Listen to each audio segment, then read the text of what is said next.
Bismillahirrahmanirrahim. Assalamualaikum warahmatullahi wabarakatuh. Selamat pagi, selamat siang, selamat sore, dan selamat malam. Alhamdulillah, pada kesempatan yang berbahagia ini saya akan menjelaskan PowerPoint dan video yang telah saya buat untuk memenuhi tugas evaluasi tengah semester Pendidikan Agama Islam. Sebelumnya perkenalkan, nama saya Rafkan Nugraha dengan NPM 101211346, Prodi S1 Manajemen, kelas A Karyawan, Universitas Teknologi Digital, dengan dosen pengampu Wulan Rahmayanti, SE. Di sini saya membahas tentang yang pertama ada ahamiyatu ma'rifatullah, yang kedua ada at-thariq ila ma'rifatullah, yang ketiga ada al-manawi fi ma'rifatullah, yang keempat ada bukti keberadaan Allah, yang kelima ada tauhidullah, dan yang terakhir ada al-haya fi zilahi tauhid. Masuk ke pembahasan yang pertama, ahamiyatul ma'rifatullah, urgensi mengenal Allah. Ma'rifah berasal dari kata arafah, yaitu ya'rifu ma'rifah, yang berarti mengenal. Dengan demikian ma'rifatullah berarti usaha manusia untuk mengenal Allah baik wujud maupun sifat-sifatnya. Definisi yang lain bahwa ma'rifatullah mengenal Allah bukanlah mengenal zatnya, karena hal ini tidak mungkin terjangkau oleh kapasitas manusia yang terbatas, sebab bagaimana mungkin manusia yang terbatas ini mengenali sesuatu yang tidak terbatas. Menurut Ibnu Al-Qayyim, ma'rifatullah yang dimaksudkan oleh ahlul ma'rifah, orang-orang yang mengenali Allah, adalah ilmu yang membuat seseorang melakukan apa yang menjadi kewajiban bagi dirinya dan konsekuensi pengenalannya. Manfaat mengenal Allah atau ma'rifatullah. Yang pertama ada al-khalifah. Jadi apabila kita mengenal Allah, kita bisa saja mengangkat derajat kita seperti khalifah di muka bumi yang telah dulu ada, sebagaimana tercantum dalam Quran Surat An-Nur ayat 55. Kemudian ada al-amnu, bahwa Allah Subhanahu wa Ta'ala akan mengkondisikan orang-orang yang beriman rasa aman dan tentram setelah sebelumnya mereka selalu ditimpa keresahan dan ketakutan. Sarana pada ma'rifatullah yang pertama ada akal sehat, merenungkan ciptaan Allah Subhanahu wa Ta'ala. Katakanlah, tidaklah bermanfaat tanda kekuasaan Allah dan Rasul-Rasul memberi peringatan bagi orang-orang yang tidak beriman. Lalu ada para rasul yang membawa kitab-kitab yang berisi penjelasan sejelas-jelasnya tentang ma'rifatullah dan konsekuensinya. Mereka inilah diakui sebagai orang yang paling mengenali Allah Subhanahu wa Ta'ala. Yang ketiga ada asma dan sifat Allah Subhanahu wa Ta'ala. Mengenali asma, nama, dan sifat Allah Subhanahu wa Ta'ala disertai dengan perenungan makna dan pengaruhnya bagi kehidupan ini menjadi sarana untuk mengenali Allah Subhanahu wa Ta'ala. Kita masuk ke materi 2, yaitu ada at-thariq ila ma'rifatullah. Jadi dalam mengenal Islam kita menggunakan dalam mengenal Tuhan kita menggunakan dua metode. Ada metode selain Islam dan metode Islam. Saya akan masuk ke penjelasan pertama, yaitu tentang metode selain Islam dan mengenal Tuhan. Mereka lebih senang mengikuti hawa nafsunya sendiri. Pengenalan mereka kepada Allah Ta'ala hanya berlandaskan dugaan, sangkaan, dan hawa nafsu, yakni mengandalkan al-hawas, panca indera, dan al-akal, yang sebenarnya sangat terbatas. Alhasil pengenalan Allah Ta'ala dengan mengandalkan al-falsafah, filsafat ini tidak akan mencapai hasil yang tepat.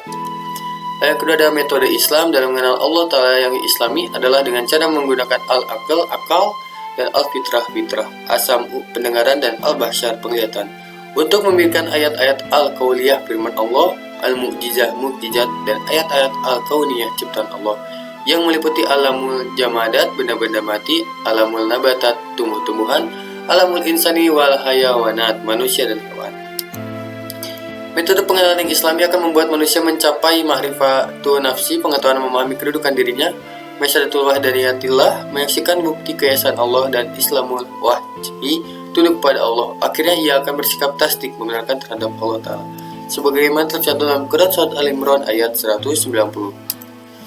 Lalu ada al-manawi fi ma'rifatullah, sifat yang berasal dari penyakit syahwat. Yang pertama ada al-fasik.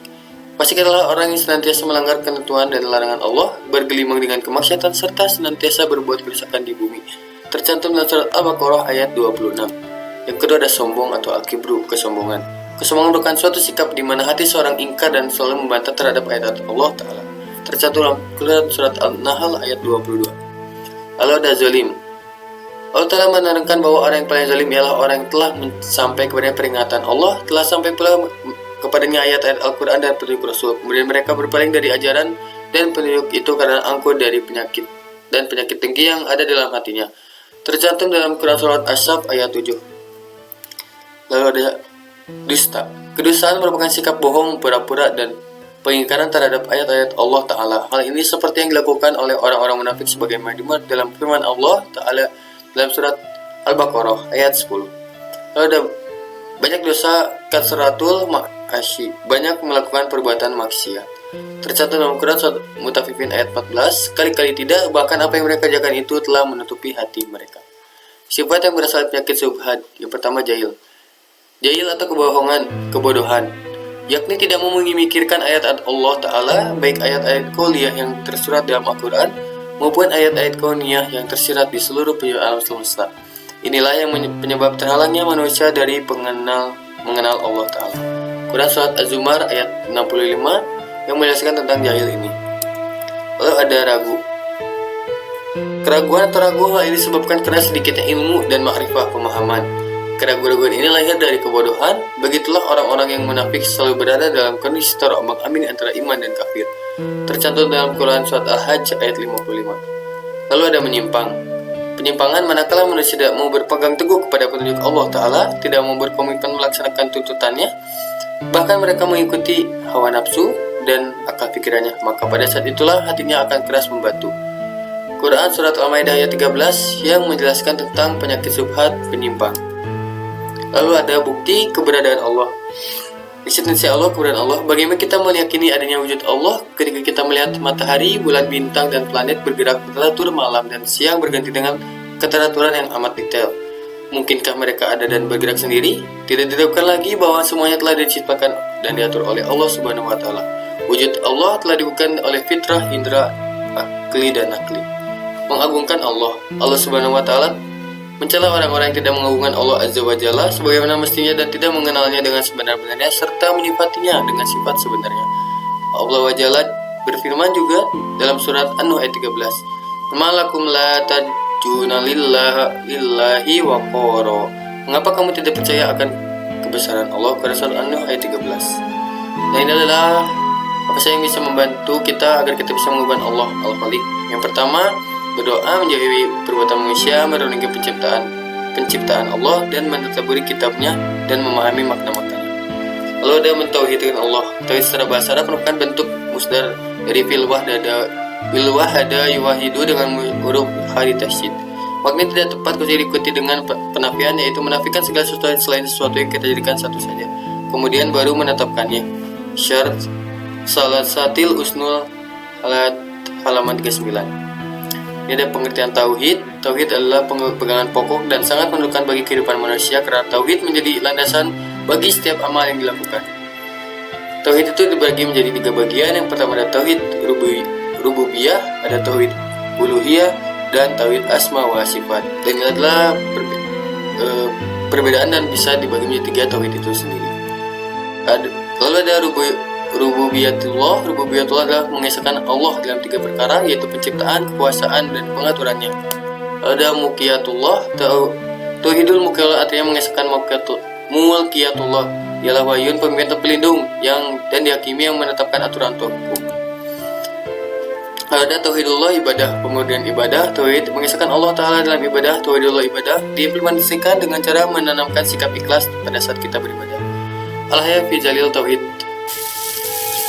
Lalu di materi terakhir ada hidup di bawah naungan tauhid. Tauhid bahasa Arab merupakan dasar agama Islam secara persis diungkapkan dalam frasa la ilaha illallah. Dalam konsep Islam, tauhid adalah konsep dalam akidah Islam menyatakan keesaan Allah.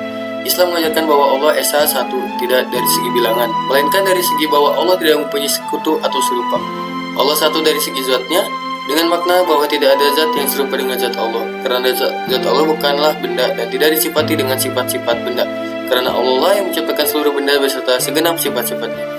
Allah sudah ada sebelum seluruh ciptaan ini ada. Allah tidak dapat dibayangkan karena bayangan benak manusia hanya bisa menjangkau hal-hal yang bisa dijumpai, dilihat, didengar atau dirasakan dengan panca indera, dan juga merupakan konsekuensi dari kalimat syahadat yang telah diikrarkan oleh seorang muslim. Jadi apabila kita hidup di bawah naungan tauhid, insya Allah hidup kita akan tentram dan nyaman, dan insya Allah surga jaminannya.